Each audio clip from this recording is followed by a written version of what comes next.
Hi hello' নমস্কাৰ guys, মানে মোৰ অসমবাসী ৰাইজ, মই দুলৰাজ অসম চাই আছে আপোনালোকে দা AS22 ৰিভিউ। আৰু এইফালে মোৰ পিছফালে দেখিবলৈ পাইছে ডাঙৰকৈ ওখকৈ এটা কি টাৱাৰ হয় এইটো?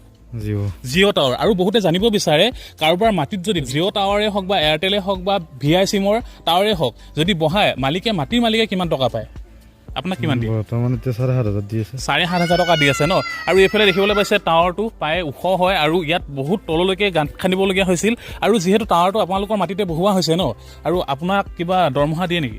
বেলেগ এক্সট্ৰাকে নাই। আৰু যিটো মাটিৰ পইচাহে দিয়ে, অকল মাটিখিনি মানে কিমান বছৰলৈকে পাব আপুনি?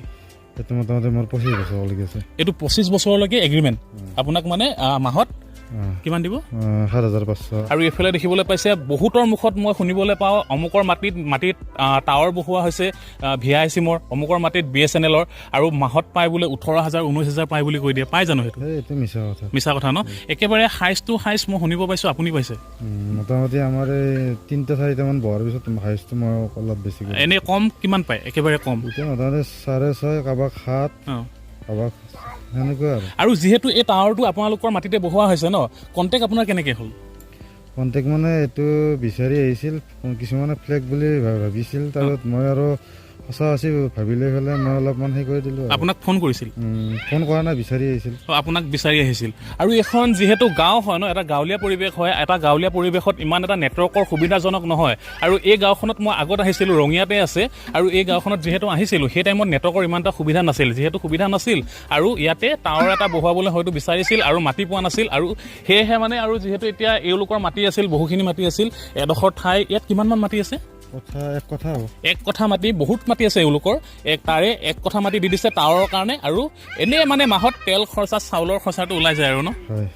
আৰু মানে আপোনাৰ মাটি বিকাও নহ'ল, নিজৰ মাটি নিজৰ লগতে থাকিল, কিন্তু মাহত পইচাটো পাই থাকে।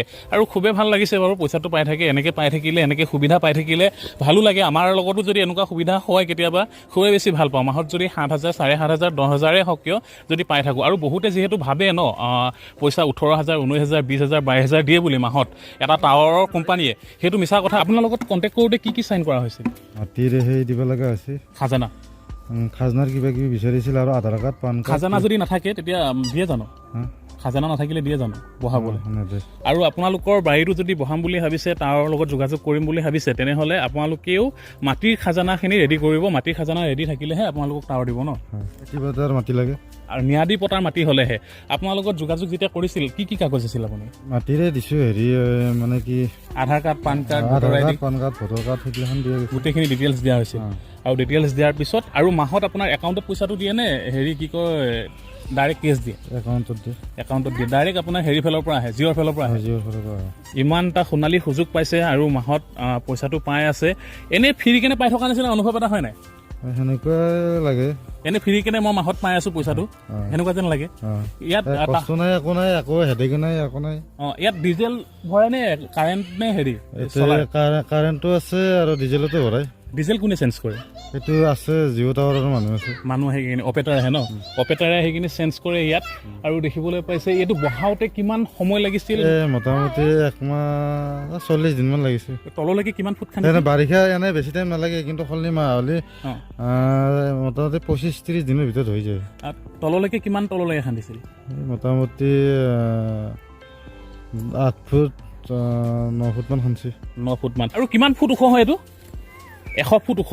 দেখিবলৈ পাইছে ইমান ওখ, মানে 100 ফুট ওখ হয় এই টাৱাৰটো।